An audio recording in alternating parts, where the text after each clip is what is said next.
Hi and welcome back to the channel. We are Global Nomads and I'm Helen.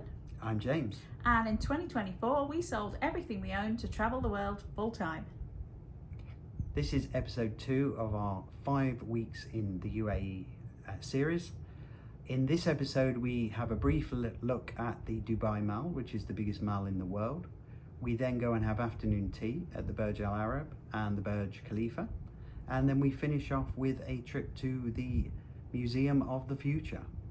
We should add at this point, until we arrived in Dubai, we'd actually been doing a lot of fast travel through Europe for the few months prior to this. So the whole point of getting here was that we were actually going to take it a little bit easier. But come along and we'll show you what we got up to. So the Grand Hyatt Dubai is located about 15 minutes away from Dubai Mall. So we hopped in an Uber and enjoyed the city skyline views. We're on the ride down there. Hello and welcome to the Dubai Mall, and right behind us you can see the Burj Khalifa, tallest building in the world, or it was. I don't think it is anymore actually. Yep, it still is. Yep, tallest building in the world, amazing views. The fountains are right behind us. We're also here when it's crazy hot and sunny, so we're not going to see them right now. We're going to go back into the air conditioning. But awesome mall, awesome views. We'll give you a look. This video was actually taken outside the Apple store where we'd had to replace James's AirPods because they stopped working. But in the evening and actually during the day there are fountain shows here. I believe it's every hour on the hour, every half hour, something like that. But you can come down here and enjoy the fountain shows if you can bear the heat during the day. We will show a little bit more about this when we stay at the address, which is located just across from the Burj Khalifa, and you're going to see that in episode 5 just before we leave, but you'll see more of the fountains then. We visited the mall a few times. We weren't really there to do a whole load of shopping. It was mainly to visit for you Brits out there. There is a Waitrose inside the Dubai Mall, and we were heading up to Christmas, so we treated ourselves to a few treats from home, even though they were very expensive, and took a little bit of a walk around, but we weren't really there to shop. I also managed to visit Marks and Spencer's. Again, you Brits out there will know what I'm talking about, and I treated myself to a nice sweater. So, how big is the Dubai Mall? 13 million square feet, 1,200 stores, last year 111 million visitors, which is 300,000 people every single day. And it's open really early and really late. So there's people there all the time, but in the afternoon it's really, really busy. So this place is massive, and it does have a good selection of a lot of shops in terms of things like more than one version of many stores. And it has this really cool area which resembles a Chinese market, which is called like a Chinatown area, which all the stores are Chinese. And then at the other end of the mall, there is an area called Fashion Avenue with a separate entrance because the people with the money need that. And there's literally every designer store you could imagine. Gucci, Cartier, Prada, Rolex. And multiple. And multiple versions of, yeah. Literally, I can't, I mean, it's too many for me to name. Literally, if you can think of a designer name, it's there. Louis Vuitton. I don't know, I can't remember them all now, but literally every possible designer name you could think of. And funnily enough, this side of the mall is much fancier than the regular side of the mall. There's nice seating and nice carpeting areas. It's definitely got a much more fancy feel over there. And there's also some really nice cafes over there too. Not that the rest of it isn't nice, because everywhere in there is nice. But yeah, it definitely has a more serene feel over there on Fashion Avenue as well. And buggies. And the buggies, yes. So this place is massive. And the buggies there are buggies that run you around if you manage to grab one. The biggest place we found to get them though was in Fashion Avenue. We were over there and we needed to go literally all the way to the other side of the mall. I think both days the few days that we went to the mall, we easily did like 8,000 steps just in the mall. And we rode the buggy because yeah, Google Maps is not good. We were trying to find one of the shops on the other side. We couldn't find it. We kept getting lost. Anyway, we had a map and people told us, but for whatever reason we were... There's concierge stations all over the place. Yeah. Use them. Just go and ask, because it'll make your life a lot easier.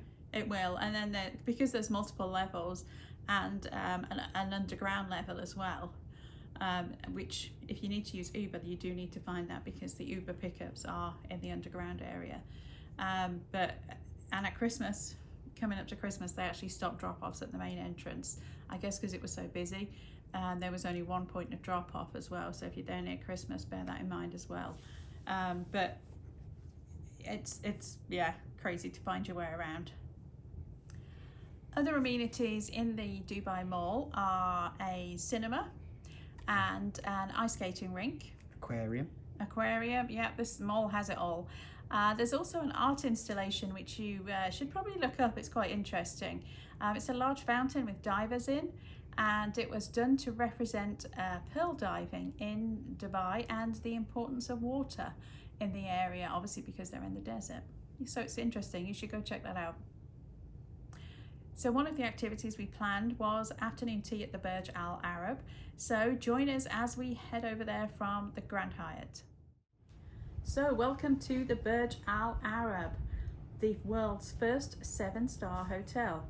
As you come in, you can see that there is a large, pretty vividly colourful lobby area. The lobby area is filled with fountains, and you can see basically all the way up the atrium into the areas where the hotel rooms are. The first floor, as you ascend the escalator, takes you to a kind of open area where there's more restaurants and shops.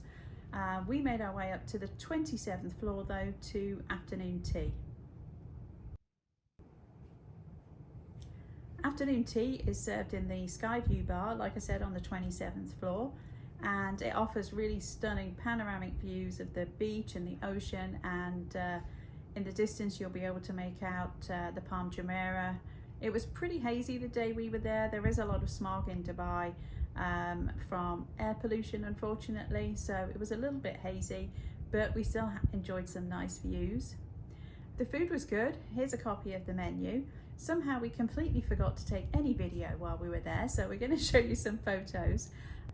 So the cost for afternoon tea here was 590 AED, which at the time we went was about $160 US each, and that also included a glass of champagne each, and I think from memory it was Laurent Perrier champagne, so it was a decent quality champagne as well. The food was good, not the biggest amount, but there was enough for us, but we enjoyed it and enjoyed the sunset views. So the decor here is definitely a vibe. It's very bright. There's lots of gold, obviously, because it's Dubai, and lots of blues and reds. It was a little bit bright for my taste, but that's just me. I think James agreed with me as well. We both said it was a little bit bright. Bit gaudy was the phrase used. It was gaudy. I was trying to be nice, yeah. I thought it was a bit gaudy. Don't be nice. That said, when we left, by the time it was dark, it looks so much nicer. When everything is lit up and everything looks a little bit more subtle, I thought it looked much, much nicer. It looks a lot more impressive. If you only get there during the night, you wouldn't see it, but it's like a lot of places. During the night, it looks so much better than it does during the day. Yeah, it really subdued all that kind of gaudiness. I thought it was quite pretty in the evening. As you go down the escalator to leave, you can see again lots of the bright lighting, and there's also an aquarium, a huge aquarium on the sides of the escalator with a ton of fish in as well, so I'll show you that too. And the whole place is built on what's called Jumeirah Beach. It's all, as with a lot of places in Dubai, it's all on man-made or reclaimed land, and it's located right next to the Palm Jumeirah. As you can see, we did a little bit of video as we left. Again, everywhere looks so much nicer at night when it's lit up. This hotel is called The Wave, and it's located right next to the Burj Al Arab. Looks pretty when it's lit up at night. There's some really interesting architecture in Dubai. And a heads up about that traffic. We called for an Uber, and the journey there I think took us maybe about 35, 40 minutes. Yeah. It took us about an hour and a half, I think maybe a little bit more, to get back to the hotel. The traffic was so bad by then. I think it was about 7 o'clock. Hi, good afternoon from Dubai. So this afternoon we are off to afternoon tea at the Burj Khalifa. So come on, let's go.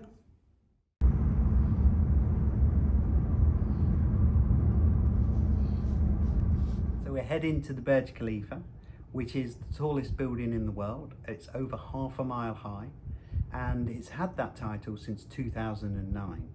It took over from Taipei 101. Now, in 2029, it should be surpassed by the Jeddah Tower, which is going to be nearly 600 feet taller than the Burj Khalifa. But at the moment, it is still, and has been for quite some time, the tallest building in the world. We're going to afternoon tea, and that's served at Atmosphere Lounge, which is located on the 123rd floor, and the observation deck is on the 124th floor, so it's just below that. The cost of this afternoon tea is 650 AED, or just over 170 US dollars at the time. Here's a look at the menu and what we had for afternoon tea. So the Burj Khalifa is connected to the Dubai Mall, but you do not enter the restaurant through the Dubai Mall. You go through the Armani Hotel, which is actually located within the Burj Khalifa. So you pull up to the Armani Hotel, which is a very nice hotel. Not that we've stayed there, but it looks nice on the outside. And then we proceeded to go up to the Burj Khalifa Atmosphere Lounge on a double-decker lift. Although the Uber drivers or hotel drivers know exactly where to take you when you want to go to the Armani Hotel, once you go into the Armani Hotel, it's very difficult to actually find out where you go from there. So you do have to ask for directions to actually be able to get to the correct lift to be able to take you to the correct restaurant. So this is being played in real time, and this is how long it takes to get from the first floor to the 123rd floor in the Burj Khalifa lift.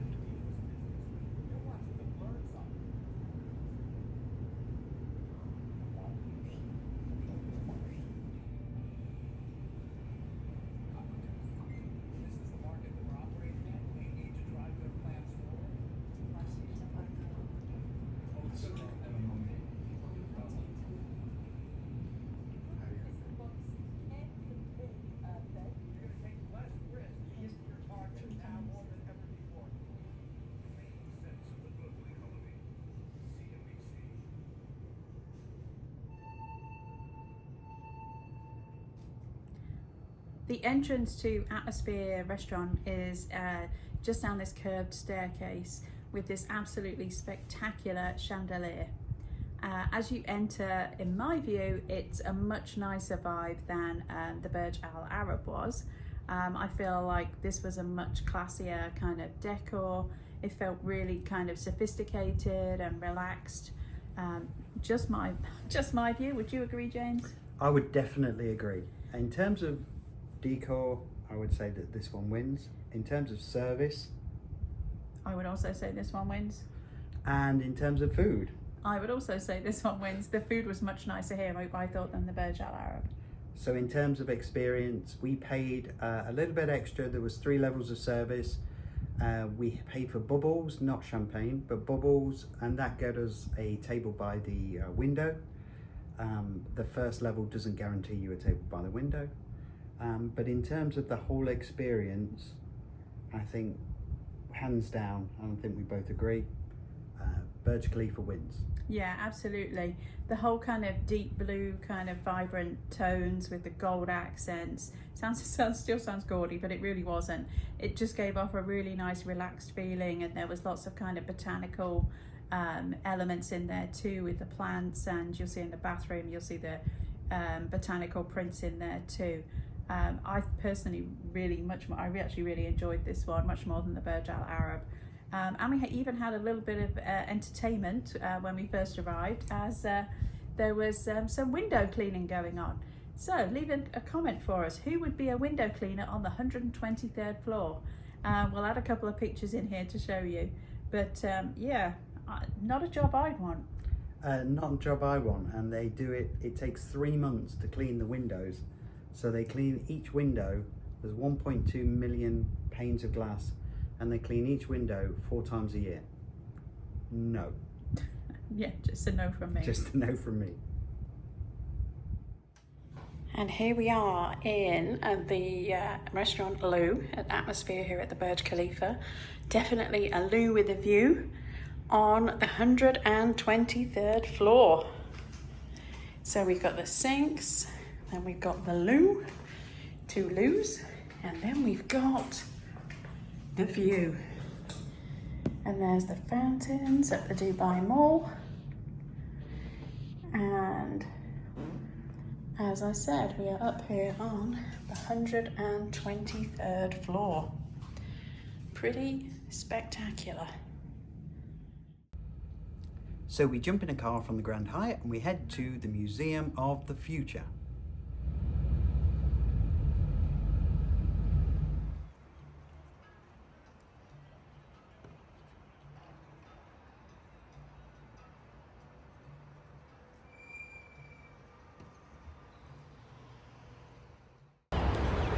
And welcome to Dubai's Museum of the Future. Follow us into 2071.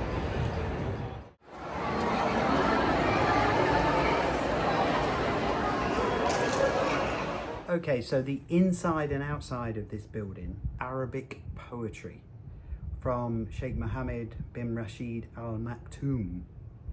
And the whole of the concept of the museum is that it's to look ahead 49 years into the future. So when this was built in 2022, the idea is to look at what the world could look like in 2071. And the cost of the tickets was about 159 AED, or roughly 40 US dollars. You have to book a time slot and you have to book in advance. You can't just turn up on the day because it's that popular. As you walk through the door, once you've got your ticket, you'll see on the left of the ticket booth, and you swap over your ticket for a wristband, and that wristband stays with you for the whole of your experience. My home, like everything you see here. So the building itself is 7 stories high, but you start at the top and work down. So the first exhibit and the biggest exhibit is on floor 5, which is the orbital space station Hope. So the idea is that you're transported by rocket to arrive at this space station, and then you spend the whole of the 5th floor exploring what is in the space station.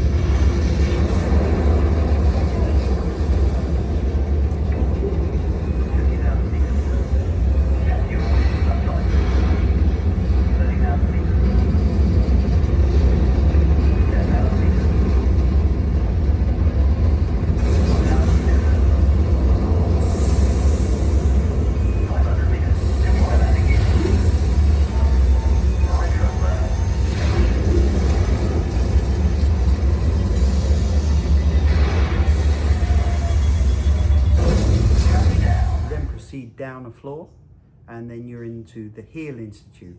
So this is using technology to identify issues in the world, such as floods or wildfires or damage, and taking a more global view of the whole thing, and then how technology can help or repair those issues.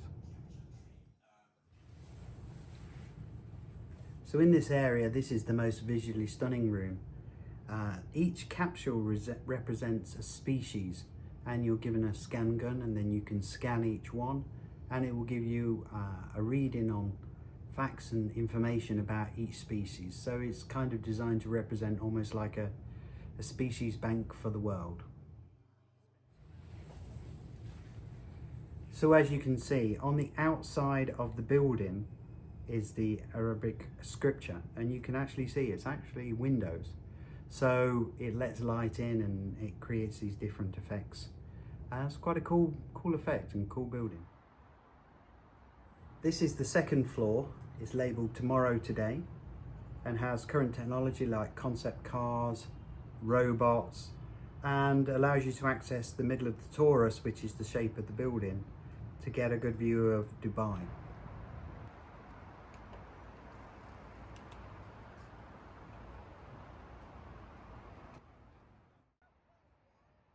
So what you can see here is Sheikh Zayed Road, which is one of the main roads and really gets blocked up with traffic. On the right hand side you'll see the Conrad Dubai, which is another hotel that we've stayed in because it's a Hilton hotel and therefore we stayed there on points.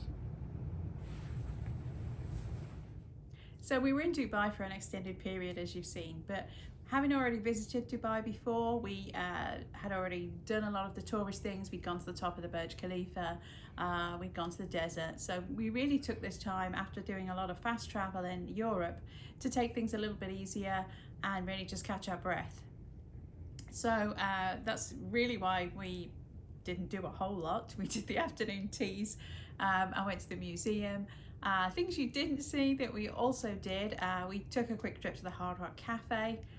In a previous life, before we sold everything, I used to collect Hard Rock Cafe glasses, and I had about 44 of them, something like that, and I no longer have them, which is quite sad, but we still could follow the tradition and went to the Hard Rock Cafe. And collect pins now. Now I collect pins, so I'm collecting pins from the Hard Rock Cafes now. So we did that, and I have been also keeping up with my doctor in the US through phone appointments, through telehealth appointments, and I had to get some blood work done for an autoimmune disease that I have. So we also went off and did some blood work there as well, which was an interesting experience. Not that difficult, honestly. If you get to see our previous videos, I also did blood work in Rome, and no, not Rome, I did it in Verona.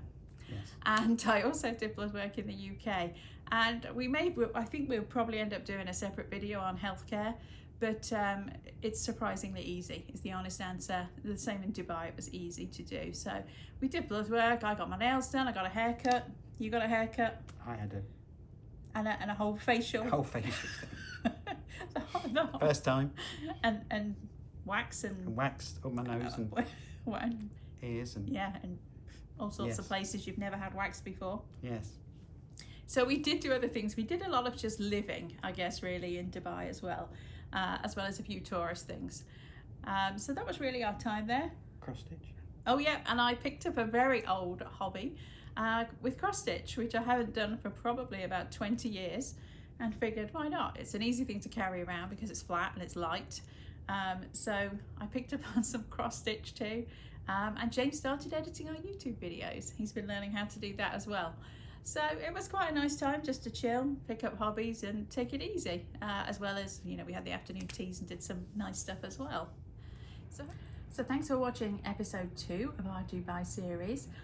Be sure to join us next time, where we will be going to the amazing Marriott property called Al Maha, located in the Dubai Desert Conservation Area. It's truly a stunning place. So please like and subscribe and follow along on our adventures.